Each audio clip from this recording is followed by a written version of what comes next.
going on, everybody? It's your boy Itz-Beez-Da TrackStar, and welcome back to another dancehall video tutorial. Now I'll show you how to master your rhythm them. No, take it from me, you don't need to master your rhythm. I think I'm a preach all the while, but just for request sake, somebody asked me the question, big up yourself. So I'm figure I'm gonna just do it. So what I have on the screen, so I have the Brainworks meter, which is just pretty much letting me know the highest level of volume in my track. So 0 is where I try get to.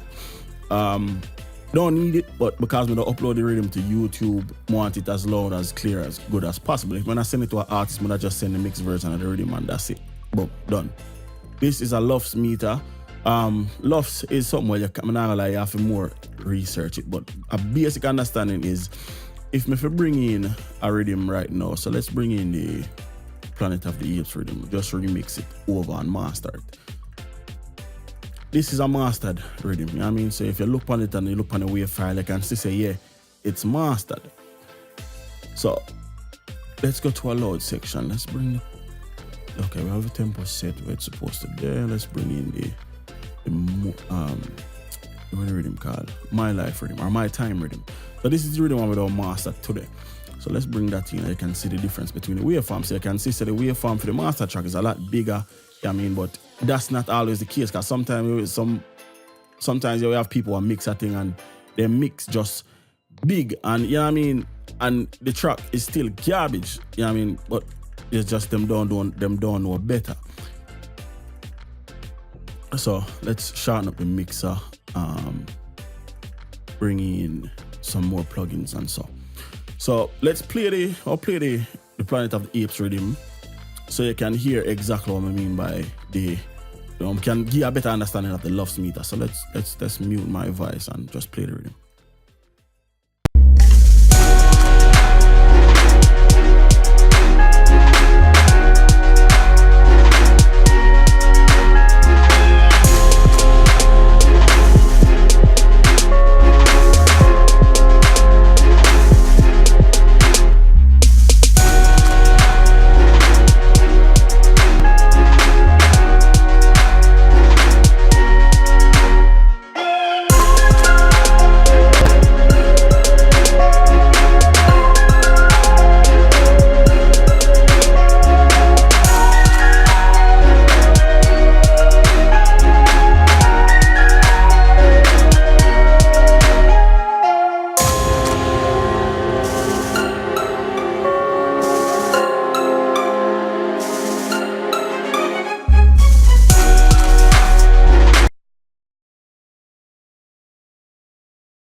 So you can see long term, the loudness, the overall average long term volume of this rhythm is 9 dB.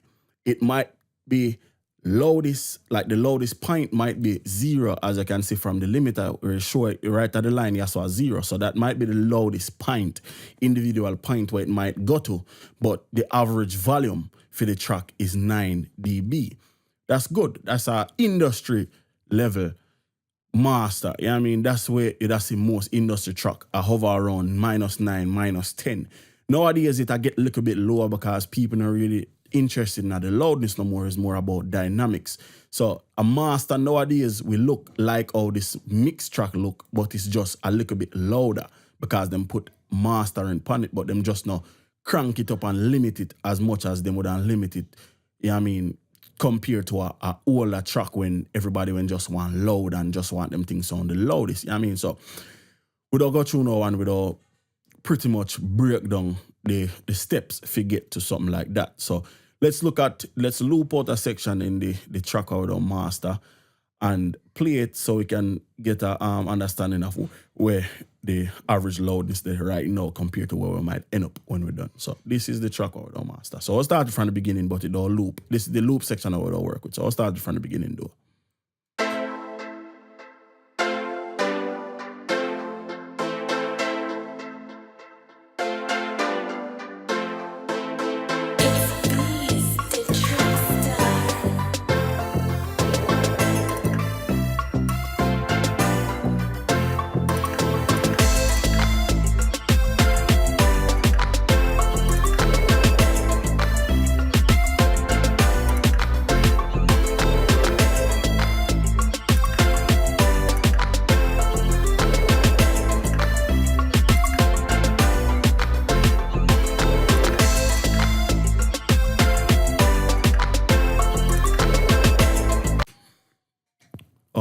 So right now we are look upon a level of about -18, which is cool, but we need to get some more volume to that. We can add, like I said, some more clarity and a lot more stuff to the rhythm. So like I said, we don't work with this loop section, which is the chorus, because it have the most instruments I play at once, so you get a better. If you can get this for sound good here, where you have a lot of instruments, a lot of clutter, then you can get it for sound good anywhere else in the track. You know what I mean? So that's what we don't work with. So firstly, me normally start with an EQ.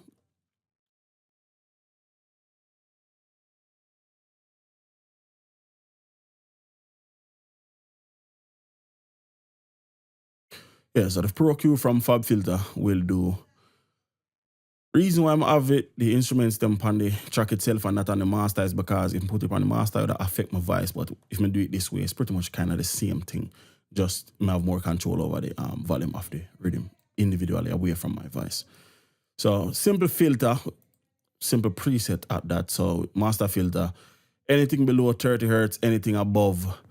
Normally when I say 20K, but in the preset, I have it set to 19,650. So if I turn off that and you can just watch the meter, you will see exactly, there's a bypass button inside of here. Bypass. Let's just go back and reset it. Let's go back to the default setting. And you can see where the track have the most energy and all of that.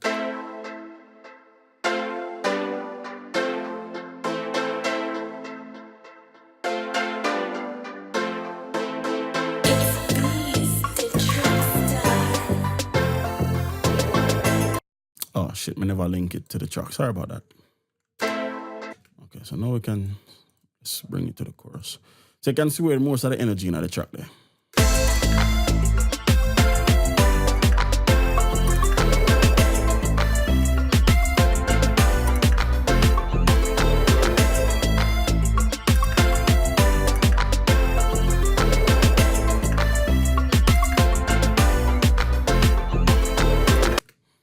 Cool.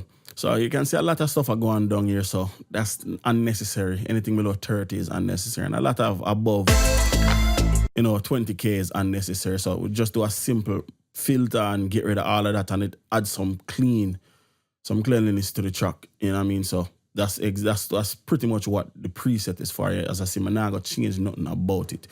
We just want it to do exactly that. Same way, so the meter down here at the bottom, it's just watching that to give a visual representation of what's going on as far as the processing of the track.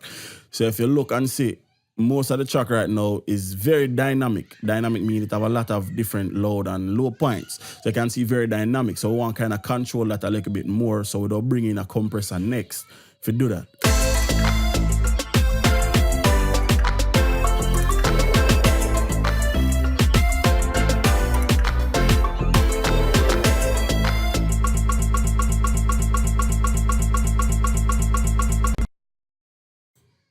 So yeah, if you watch the video I'm gonna do about the when I mix it, I have a video called Mix Bus Processing or Master Bus Mix Processing. A lot of these same tricks is the type of stuff that I was using. So in that video, when I compress with this very same compressor, I kind of did do a thing where me only compress about a dB or so about a dB and a quarter. As far as gain reduction goes, so just want to get a little bit of compression. In this case, I want about 3 dB of compression because it'll bring back 3 dB of the compressed signal, and that will get a bigger and fatter sound. So release time, set it to auto. I like this compressor when it works in an auto. Attack about 3 milliseconds is good. It's a very good setting for me and the type of stuff for me though. So now is the only thing is left to just dial in the threshold and see what we can get as far as compression. Like I say, we are going for about 3 dB of compression or around here.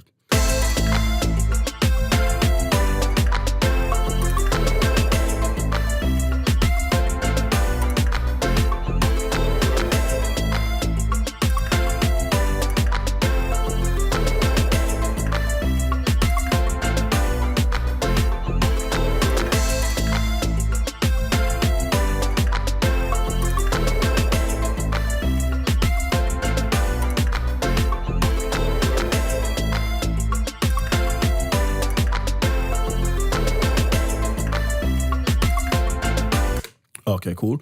So now we just boost back the signal by about 2.6 for right now. See how that sound. Pretty much, so when you boost back the signal, right, one good thing to do is A/B it, like turn it on and off, make sure you have the same volume level. Now the signal go different, but the level does not have to change. So that's exactly what we do. So it's this, the compressor is off right now. And then the compressor is on. Okay, so as you can see, it get louder. So what you do, you just go in and you adjust while playing it. So let's bring this back down to about 1.9, and then we adjust from there. So this is the without the compressor.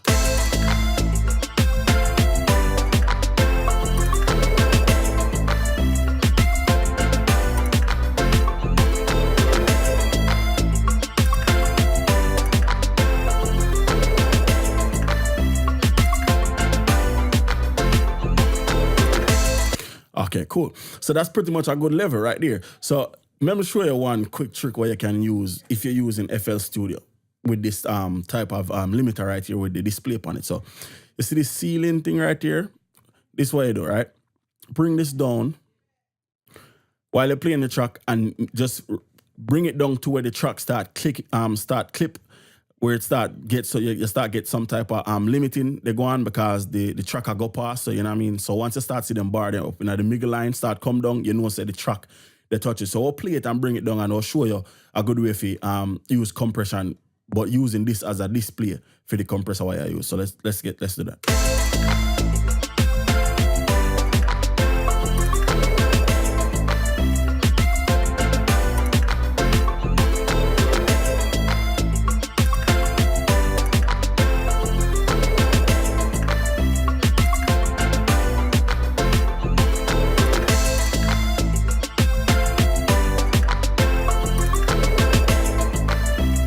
All right, that's cool. So we're getting just enough, you know what I mean? So once we know say the track I touch the limit. So that's cool. So now when you turn on the compressor, or when you adjust the compressor, when you boost the signal back to it, when it's supposed to they give you this kind of the same result.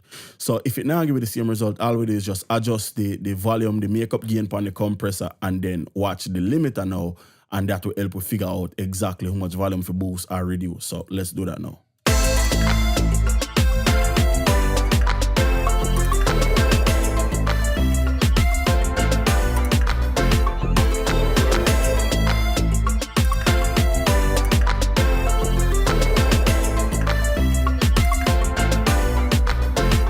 Perfect. I mean, so we cannot get the same exact result out of the limiter. So now just reset that, put it back where it was. Simple. Compression, done. Moving on. I'm going to use tape machine. Before I'm actually use the tape machine, I'm going to use a console. As a matter of fact, I'm not going to use the console for this video. I'll just go straight into an image. I'm not going to use the console because that's kind of a story for another day. Just want to keep this simple. So let's go into an imager.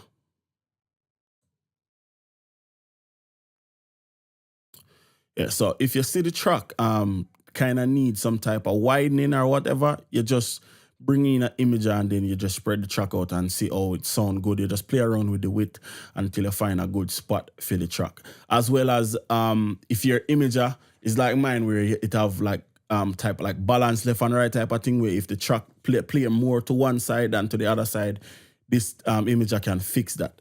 So let's go through now and just find a good width and a good spatial setting for this. So let's play the track.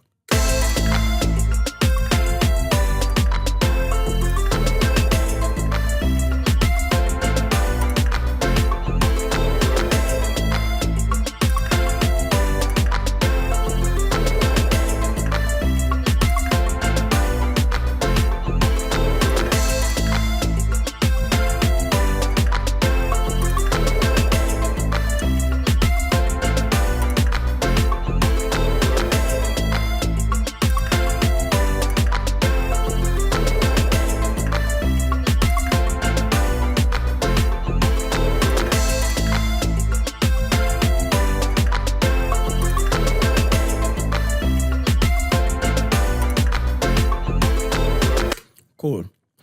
Like how that sound. Next, we go into our EQ again, and this time we are going to use an EQ, but we're doing reduction this time. So let's go into waves, and we're going to go into the F6.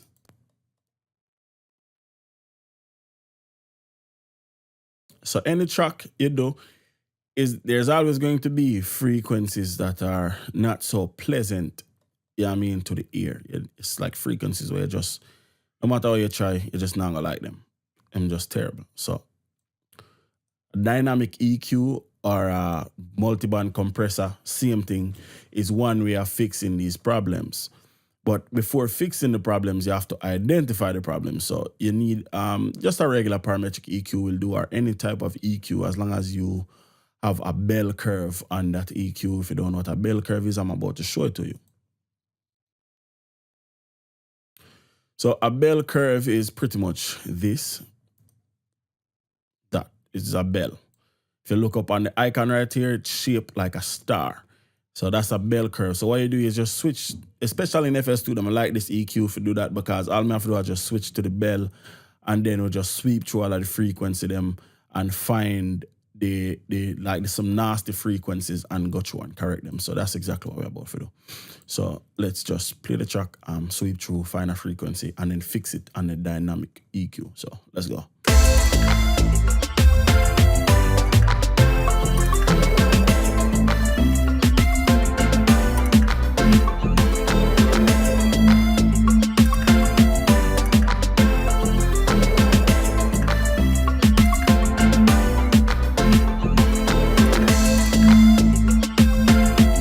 Okay, so first frequency, we have 220. Let's set 220 on the frequency here. Let's undo that. Let's go back to 40. So 220 here. Sorry about that. 220. Boom. And then we want pretty much a bell curve again. Not drastic, just something sharp, something very sharp. Want a bell curve again. Okay. We're doing like, this is what them call, the term is surgical EQing. So gain, we do put the gain at about -3. Range, we're gonna make it go down to about -3.4. So that means when the threshold get trigger, it'll reduce that by about -4, depending on how loud that frequency is. So let's play and show you exactly. Firstly, let's mute the other EQ. Sorry, wrong EQ. Okay, so as I said, the threshold is not getting pressed right now. So let's go -45.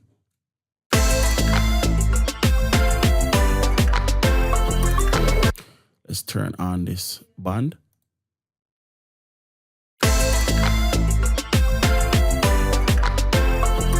Let's adjust the Q. Make it a little bit wider.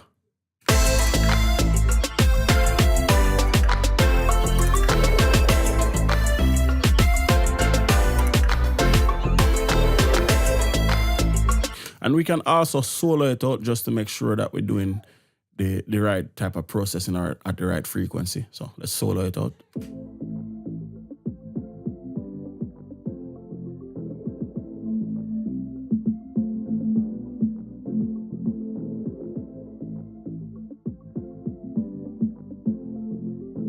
So we are at the right frequency.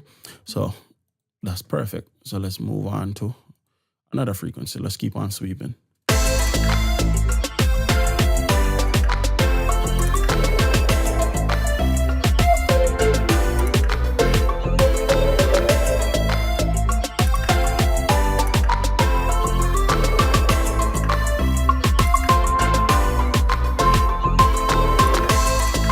Okay, so we're looking at about 1060.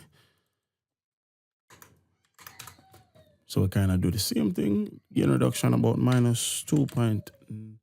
Now we go -4.2. Not plus. -4.2. Let's bring the curve back. Same type of curve. Let's go range this time because it's more of a higher frequencies, you know, more like of a damaging effect to the ears. Let's go -6 as far as the reduction goes, and let's dial in the threshold. Never really set the attack and release for this. I kind of like it where it was because this is more of a higher frequency. We're going to have a longer release on this one, but a quicker attack on this one. So about probably about 10 millisecond attack time and about 200 millisecond release time. So the frequency is getting boosted right now, so we'll dial in the threshold.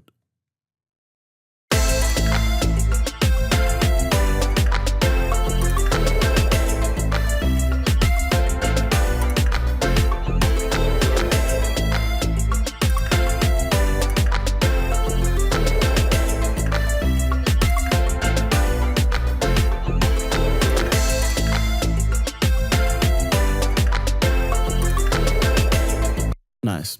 So let's move on to the next frequency. Let's keep sweeping.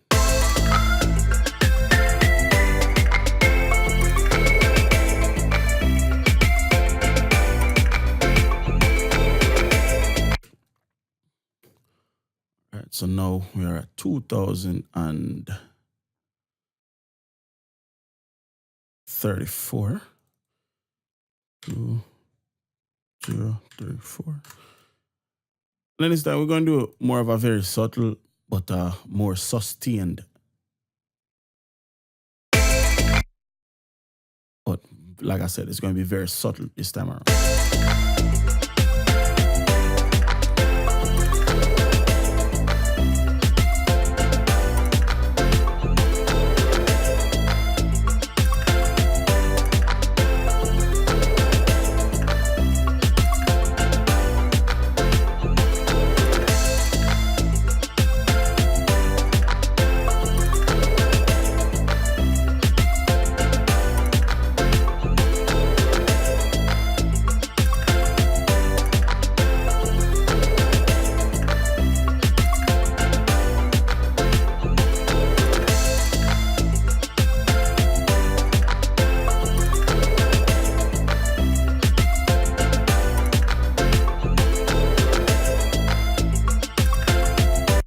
Cool.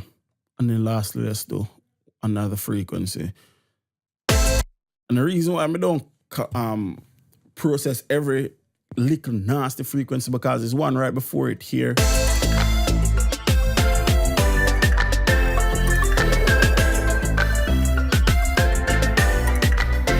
It's because I have my headphones on and I have the volume all the way up and it's not affecting my ears. You know what I mean? So that's while it's low, it's not affecting my ears. So imagine if I turn it up louder, you know what I mean, it wouldn't have the problem. But then with a frequency like this now where we have it low and it's already messing with my ears, if I crank it up louder than that, which we go add about 5 dB again to this track, it's going to be even worse.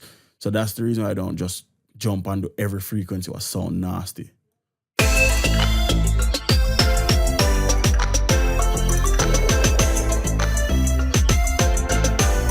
I mean, stuff like this right here at 6,000 and whatever this frequency is, 6,781, it seemed to be saying.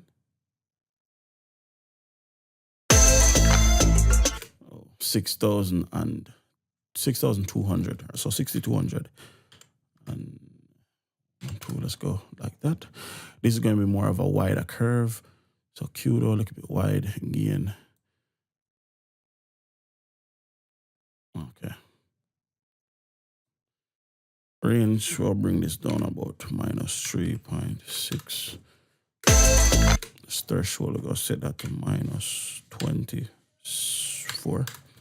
Let's turn this off. Actually, we can remove this EQ completely now. Attack, we go really fast with it. Release, kind of slow. Want this a kind of...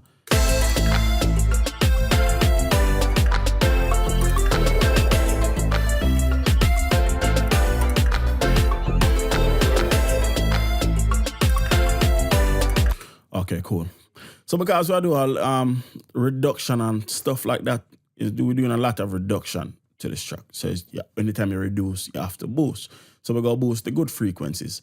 So let's open up this late digital virtual mix rack.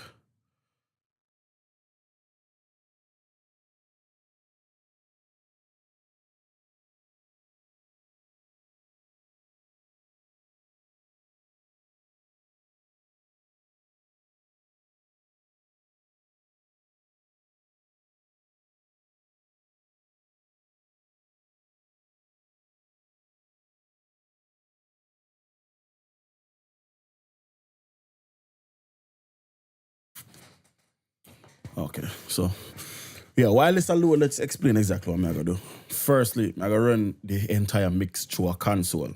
Console meaning like one of them big board where you go in a studio and see. Virtually, of course, and then we'll boost it with two separate plugins. One is this Revival plugin, the other one is the I can't think of the name right now off the top of my head, but you will see it in a second. So let's load up and get all our console. So firstly, I need the Revival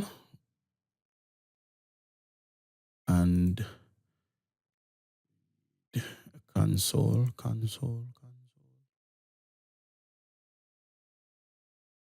Mix bus. That is the console. And there's one more, the CS lift. Okay. So first we're gonna run it through the CS lift before we even make it touch the Revival. All this is doing is just adding some polish, not really polish, but like some brightness, you know what I mean, adding some clarity. So let's briefly go over this, not gonna go too in depth with the console, you know what I mean. Input, output. Input meaning how much of the signal that's coming in you want to go into the board. I mean, like how loud of a signal. So I mean, the signal coming in is already a little bit loud, about minus 5 dB, so you can push it even more. You know what I mean? But 9 times out of 10, when you do that, you have to lower the input coming back out. So how much of the dry signal you want to go in versus how much of the wet signal you want to come out. I want a British for the 4K pretty much mean a SSL, the SSL 4000 console. So we're going to go switch that to 4000. We're going to turn the drive all the way down and we go boost the input by about 2 and can't type. So boost the input by about 2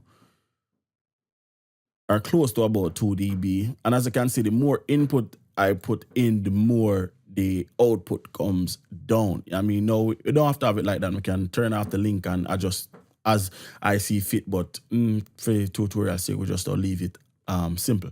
So let's play the track now, see what kind of difference that make, and then adjust the drive.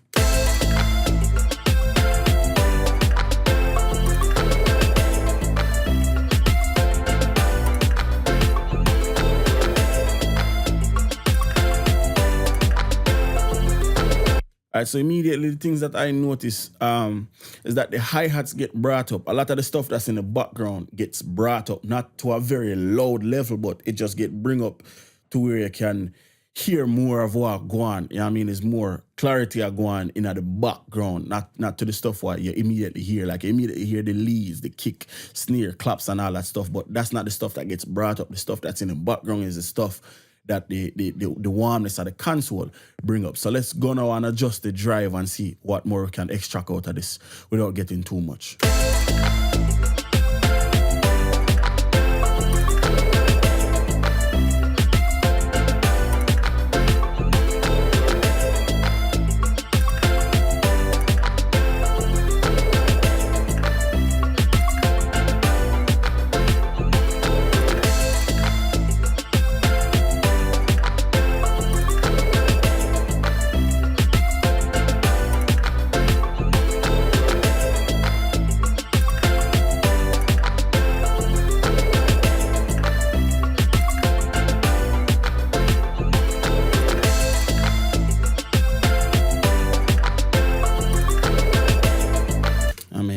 It brings up so much. So let's move on into the CS lift. So pretty much it's like the plugin itself said. There's just two things: it's a high lift and a low lift. If you turn up the high lift all the way to, let's go silky, and you listen to what that do.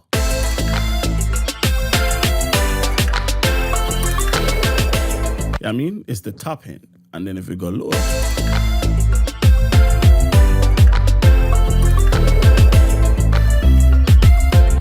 You know what I mean? And that's pretty much the kind of the same thing that the Revival is. You know what I mean? So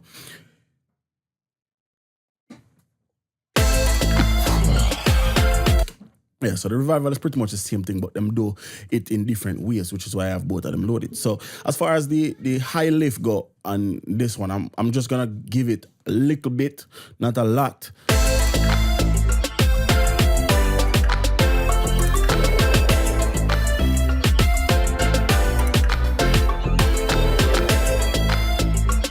And as far as the lower end, see, I have this punching knob. I'm just gonna give it about pretty much the same type of boost, a little bit.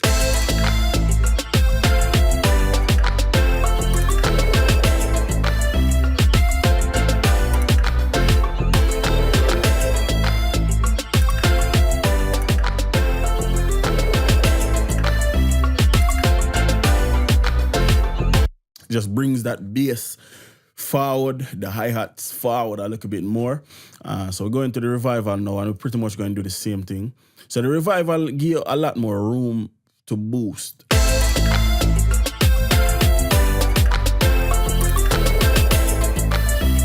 I mean, we are almost 3/4 way of the way around, and we still can go a little bit more, but that's not the type of sound we are going for. So let's go again.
Cool.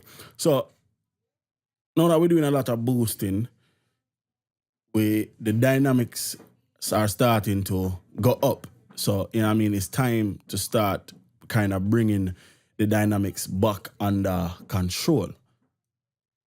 How you do that? Simply just compress. So originally, earlier we used the Waves version of the SSL compressor. This time around, we are going to use a different compressor. We are going to go to Soft Tube.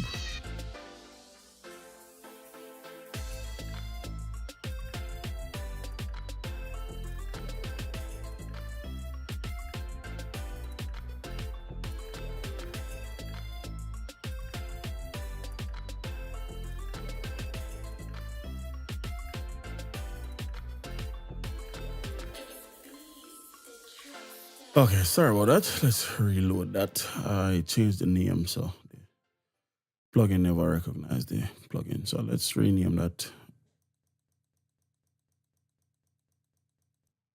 And just like that, Soft Tube compressor. So this is just a model of the Pultec 1B. And what we're going to do is, like I said, we're just going to try to control the dynamics a little bit. So let's do this. Do that.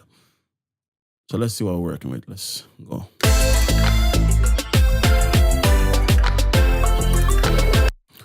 right, so ratio, we want that set to about 3:1.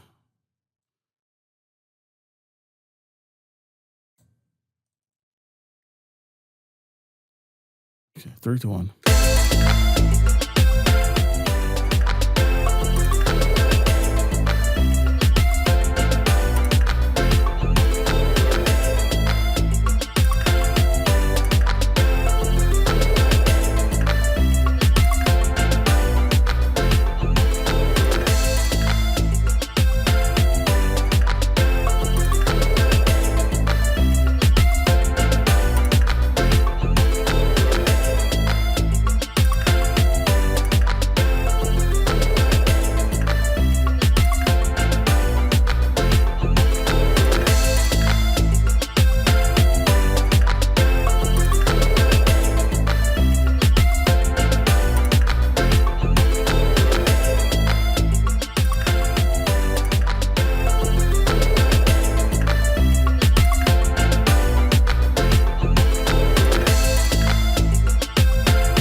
Cool.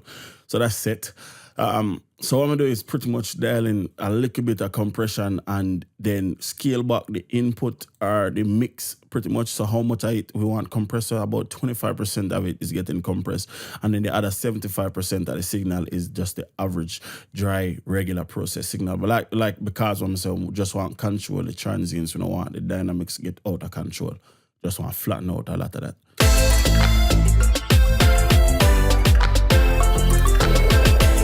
So as you can see, this is where we started at.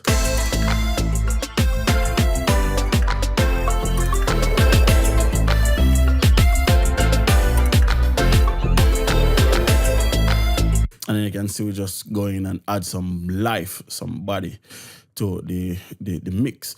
So that's sounding really, really good. So let's move on to something else.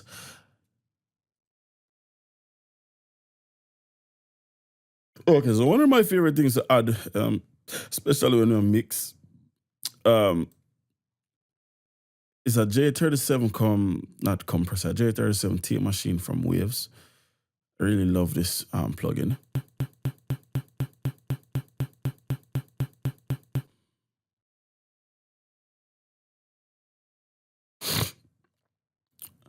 And the reason being is because it have a lot of good and I'm not gonna say unique features because it's just a tape machine, but it have a lot of options. I mean, so we can start with a preset like the mastering preset that I love so much. So let's play this.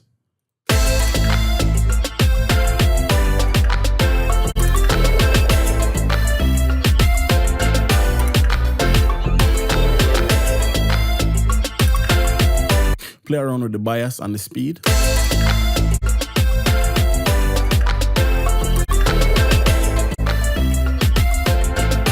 All right, so listen to when we switch between 3 and 5. Listen for the piano when we switch between 3 and 5. So right now you can hear the piano clear as day.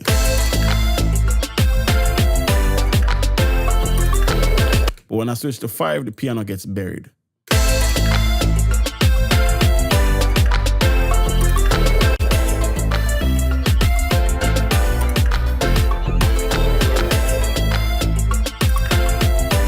Listen to when we switch from 15 IPS to 7.5 IPS. Notice how the bass just come out and everything just come straight forward.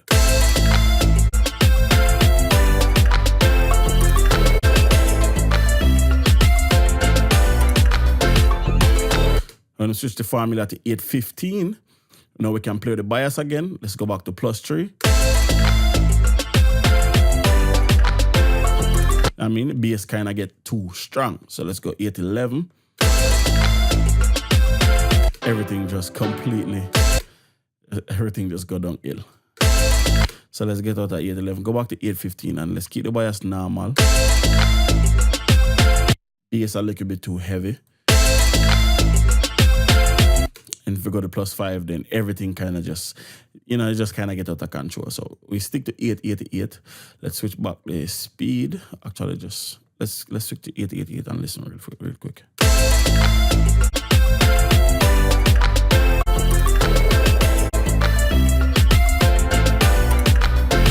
And there it is, the preset, 15 IPS, normal bias, formula 888.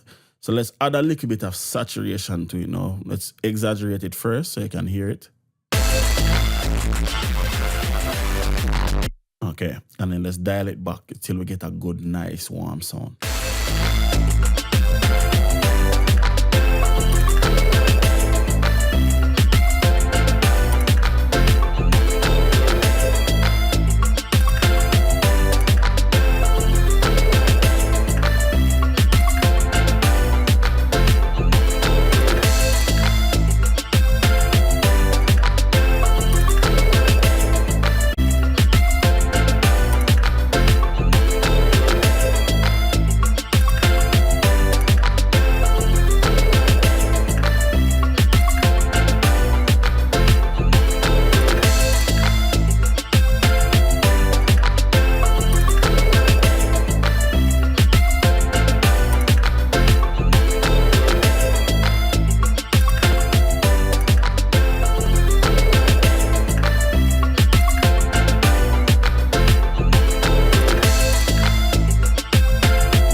Cool. Definitely like that. And then now let's just listen to all of that. So me personally, right now, I'm ready for limit and finish up. Well, so let's just listen now and see if anything kind of get buried or anything like that. Anything we might want to bring up. So let's just go all the way back to the start and see if we can address any other problems in the track. So let's bring back the plugins. Get rid of the mixer, turn off the limiter, and just listen and see if we have any problems or I might need to adjust.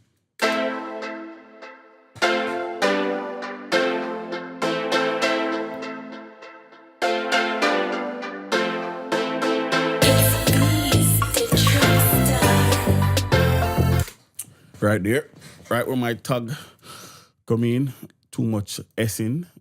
So let's bring in a de-esser. Filter producer will do.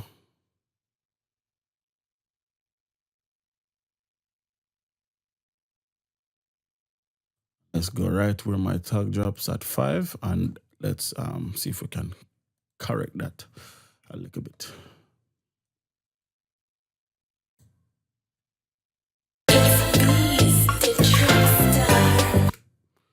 Right, threshold set, range set. Let's go out with this. Let's go all around.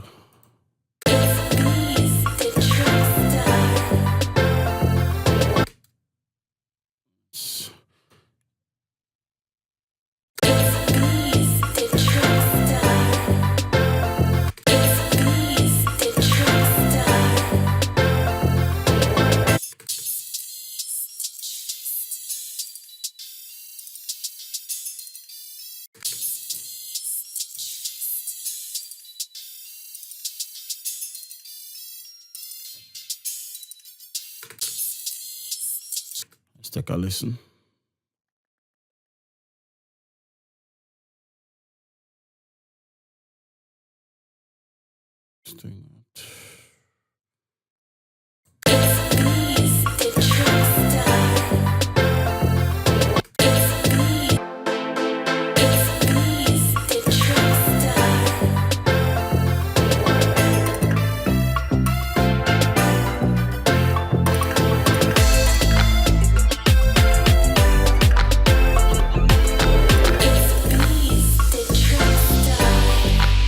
Cool.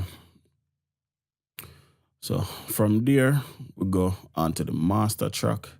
And we're not even going to bring it across to the master. We have enough room. So let's go into slot 9, which will be a limiter. Waves, of course.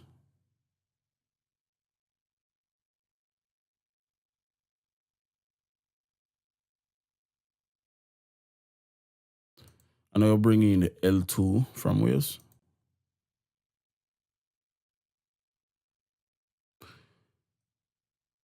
And now is the time we'll bring back all our meter them. So earlier, the track that I played, I believe the LUFS was about -9. So that is what we are aiming for. So let's start limiting.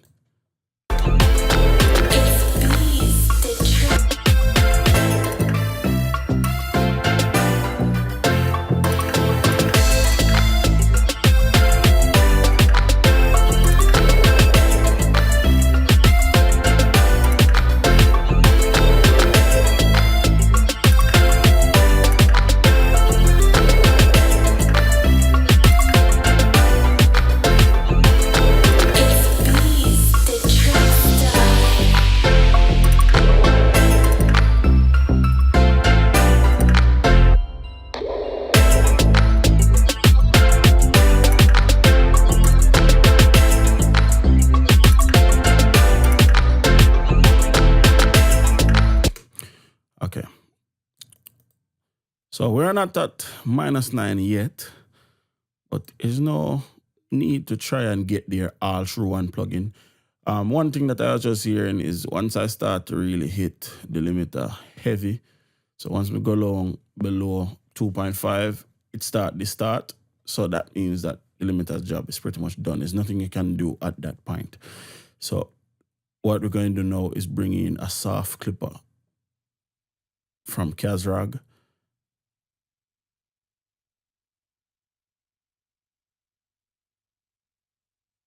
It's called K-Clip 3, and this plugin is fucking magical because what the limiter pretty much gives up at doing, K-Clip will do with ease. So firstly, let's go ceiling 0, mix 100, no mid-side, quality 5, threshold. Right now we don't need one.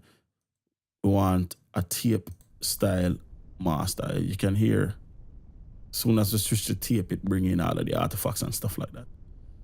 So if we don't want tape, we can go tube, crisp, we can go, you know what I mean? A lot of different stuff. So let's go through and find a good mode for what we are trying to achieve. So let's bring back the meters again.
Okay, so with this limiter, it's easy to tell if we get like distortion. I'll show you how. So let's go back and play the track.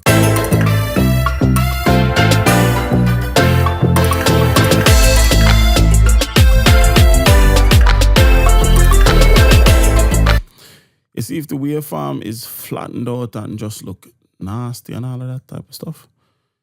That means it's hard clipping, you know what I mean? Which is it's not supposed to be, soft clipping. So from this waveform, if I zoom out, and I'm going to bounce it in a second so you can see exactly what's going on. If I zoom out, these curves will be very, very rounded. They won't be as flat as they look currently, you know what I mean? So right now, we're kind of good. Levels good, everything kind of good right now. And that's pretty much the master. I could have done this in about 20 seconds with half the plugins, but just don't want to go into more detail. So let's play this again. Let's go to the beginning.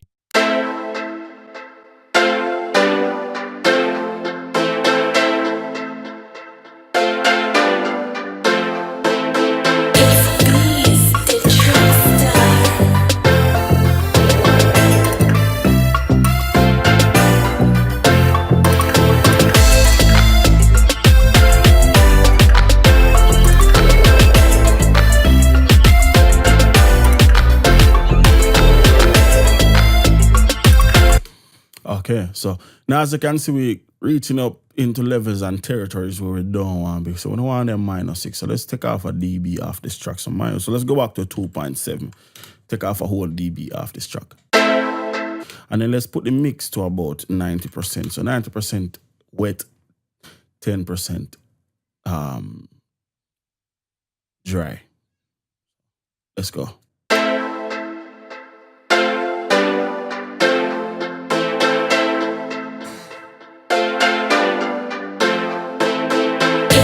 Itz-Beez-Da TrackStar. Itz-Beez-Da TrackStar.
Itz-Beez-Da TrackStar.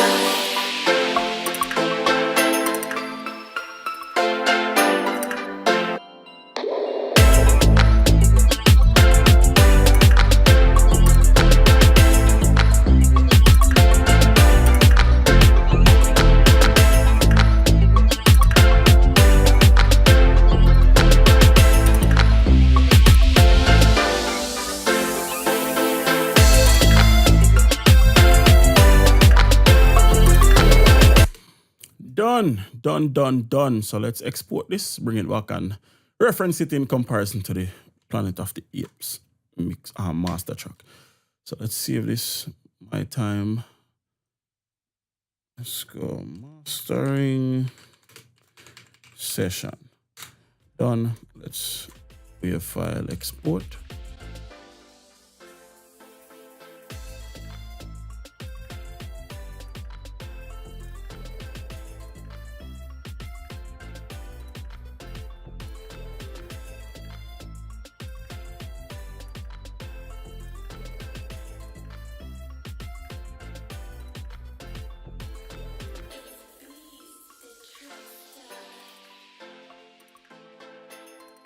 So you can immediately see the difference, yeah, I mean.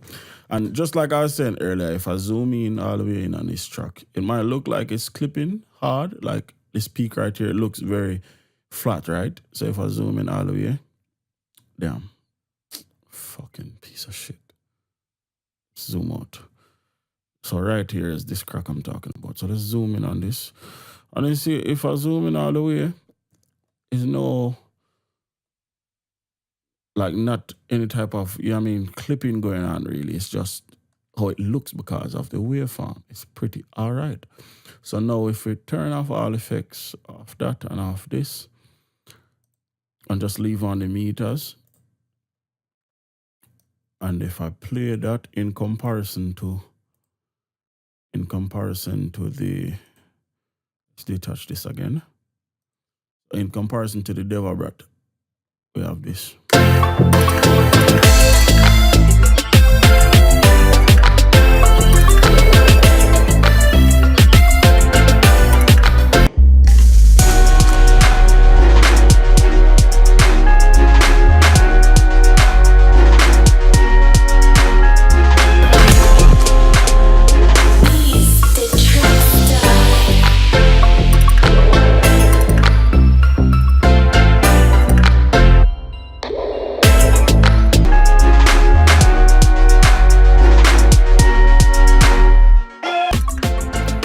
Compared to that, which is where we started. I mean, and even compared to the original signal, original track, the mixed track, you can see the difference, the major difference.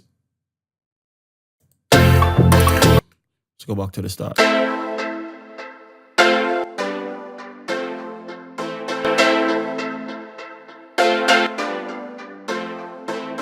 Itz-Beez-Da TrackStar. You know what I mean? And you don't need that many plugins to achieve that, but I just want to go step by step and just show exactly what I have done to achieve that sound. You know what I mean? So until next time, it's your boy Itz-Beez-Da TrackStar. Peace.